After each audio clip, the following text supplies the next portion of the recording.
ಬಾಳೆಹಣ್ಣು ಪೌಷ್ಟಿಕ ಆಹಾರದ ರಾಜ ಎಂದೇ ಖ್ಯಾತಿ ಪಡೆದಿದೆ. ದೇವರ ಪ್ರಸಾದದಿಂದ ಹಿಡಿದು ವ್ಯಾಯಾಮದ ನಂತರದ ಶಕ್ತಿದಾಯಕ ಆಹಾರದವರೆಗೆ ಬಾಳೆಯನ್ನ ಎಷ್ಟು ಕಾರಣಗಳಿಗಾಗಿ ಬಳಸುತ್ತೇವೆ. ಆದರೆ ಅತಿಯಾದರೆ ಅಮೃತವು ವಿಷ ಎಂಬ ನಾಣ್ಣುಡಿ ಇಲ್ಲಿ ಸಹಜ ಜಾರಿಯಾಗ್ತದೆ.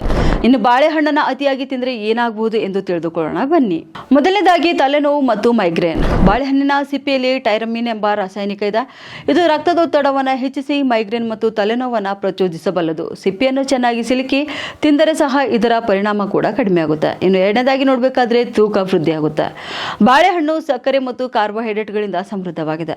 ಮಿತವಾಗಿ ತಿಂದರೆ ತೂಕ ಕಡಿಮೆ ಮಾಡಲು ಸಹಾಯವಾಗಿದೆ. ಆದರೆ ದಿನಕ್ಕೆ 4-6 ಹಣ್ಣುಗಳನ್ನು ನಿಯಮಿತವಾಗಿ ತಿಂದರೆ ಕ್ಯಾಲೋರಿ ಜಾಸ್ತಿಯಾಗಿ ತೂಕ ಹೆಚ್ಚುವ ಸಾಧ್ಯತೆ ಹೆಚ್ಚಾಗಿದೆ. ಇನ್ನು ಮೂರನೇದಾಗಿ ಜೀರ್ಣಕ್ರಿಯೆಯ ಸಮಸ್ಯೆಗಳು. ಬಾಳೆಹಣ್ಣಿನಲ್ಲಿರುವಂತಹ ನಾರು ಪದಾರ್ಥ ಜೀರ್ಣಕ್ರಿಯೆಗೆ ಸಹಾಯಕವಾಗಿವೆ. ಆದರೆ ಅತಿಯಾದ ನಾರು ಅಜೀರ್ಣ, ಹೊಟ್ಟೆ ಉಬ್ಬರ ಮತ್ತು ಮಲಬದ್ಧತೆಗೆ ಕಾರಣವಾಗಬಹುದು.